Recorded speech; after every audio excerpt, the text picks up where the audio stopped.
আবার একটা কথা ছিল, কিন্তু এগুলো তো টাইম নাই। এগুলো হচ্ছে যে ইউটিউব হইলে তাও এটা থেকে গেল, পাবো বা মানুষে দেখবে। নিয়মিত আমরা কি সারা জীবন থাকবো? আমার উপরে কত কত মানুষ আইবো, আমরা তো কেবল শুরু।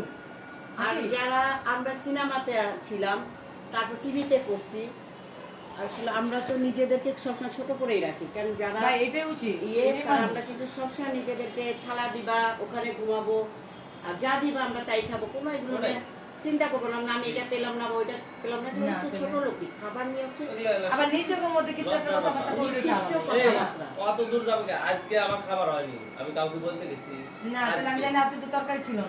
এই হাউজের এমন কেউ নাই যে খাইনি, কিন্তু ভাই আমি খুঁজছি, আমি কই গেল সবাইকে পাইছি। এই ভাই আমি রাখছি না তো। 20 টাকাতে তরকারি কিনে নিয়ে এসে আরে ভাই আপনি শুনেন, আমি জিজ্ঞাসা করছি তরকারি আসলে আমি গেছিলাম, এখন যদি কেউ আজকে আজকে ছিল কি জানো, শুধু ঝোল ছিল, শুধু ঝোল দিয়ে কি তুমি খেতে পারবা? না আচ্ছা, আমরা খাবারের তেল থেকে বের হয়ে যাই, এটাতে যাই না, এটা শুনতে লজ্জার ব্যাপার। আসলে খাবারটা লজ্জার বিষয় না, যারা খানদানি তারা কিন্তু খাবার নিয়ে কথা বলে না। এগুলো বলা যাবে না। আপনারা দেখছেন খাওয়াটা কষ্টের ব্যাপার, এটা যে তরকারি পায় নাই এখন। খাবার কি খাবার মশলা? বাড়ি গেলে একজনে দেখতাম খাওয়া খাবে না ঠিক আছে। এই এই আমি ওই নাম বলবো না। আর ওদের খাবার সিস্টেম দেখতে আপনার না।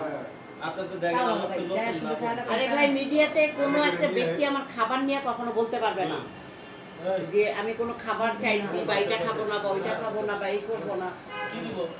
আমরা আমরা আমরা আমার টিমের মধ্যে কেউ এমন করে না, মিথ্যা কথা বলে না। হ্যাঁ অনেকে আমাদের করছে, দেখছি এটা তো হাতে গোনা নতুন নতুন নতুন নতুন যারা যারা আইছে। বহুত দেখছি। আর এই যে